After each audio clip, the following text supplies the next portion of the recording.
এই মানুষগুলি যাদেরকে খুন করা হয়েছে তাদের প্রত্যেকের ঘরে ছোট ছোট বাচ্চা ছিল, তাদের পরিবার ছিল। সেই বাচ্চা পরিবার কারোকে কোনো ধরনের সহযোগিতা সরকার থেকে দেওয়া হয়নি, তাদেরকে কোনো ধরনের পুনর্বাসনের ব্যবস্থা করা হয়নি।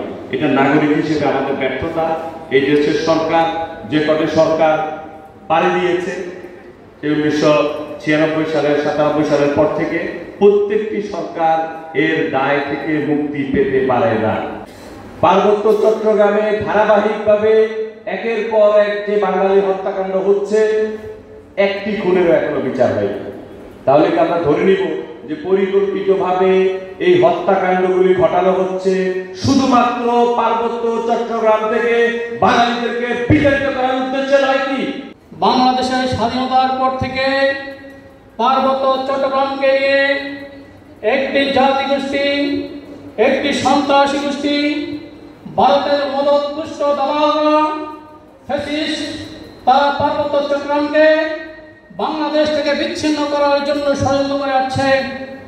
আমরা যদি ইতিহাসের দিকে তাকিয়ে দেখি, 1972 সালে সেই সন্তলা মা সেই পার্বত্য চট্টগ্রামকে আলাদা করার জন্য তার সশস্ত্র শান্তি বাহিনীর মাধ্যমে পার্বত্য চট্টগ্রামে এজাবৎকাল 35,000 বাঙালিকে হত্যা করেছে। সনের সাথী বন্ধুরা, দুঃখজনক বসুন্ধরা টিস্যু অশুদ্ধতার বিরুদ্ধে এক বিন্দুও ছাড় নয়।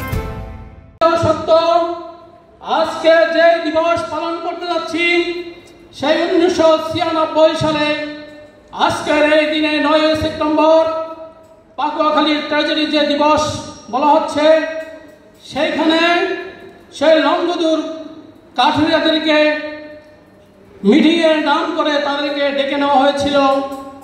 সেখানে ডেকে নিয়ে তাদেরকে পৃথিবীর জঘন্যতম অত্যাচার করেছে।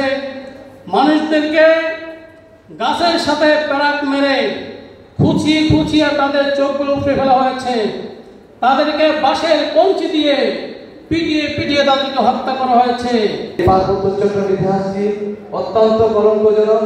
শুধুমাত্র পার্বত্য চট্টগ্রাম নয়, পুরো বাংলাদেশের স্বাধীনতার সার্বভৌমত্বকে কলঙ্কিত করেছে পার্বত্য চট্টগ্রামের গণহত্যাগুলো। আজকে স্বাধীন দেশের অংশ হিসেবে বাংলাদেশের মানুষ যে সুফল ভোগ করছে তার কিছুই ভোগ করতে পারছে না এই পার্বত্য চট্টগ্রামে বসবাসরত বাঙালি জনগোষ্ঠীর মানুষগুলো। এখানে আমাদের লাঞ্ছনা বঞ্চনা গণহত্যা শিকার হওয়ার পরও আমরা এখানে ভূমির অধিকার, নাগরিক অধিকার, রাষ্ট্রীয় গণতান্ত্রিক সকল অধিকার থেকে আমরা বঞ্চিত রয়েছে। আজকে একটি স্বাধীনতার 54 বছর পার হতে চললো, এখানকার মানুষকে এখনো গণহত্যার বিরুদ্ধে কথা বলতে হয়। এখনো তাদের ভূমির অধিকারের জন্য, নাগরিক অধিকারের জন্য, রাষ্ট্রীয় অধিকারের জন্য, বৈষম্য বিরোধী সম অধিকার প্রতিষ্ঠানের জন্য এখন আন্দোলন করতে হচ্ছে।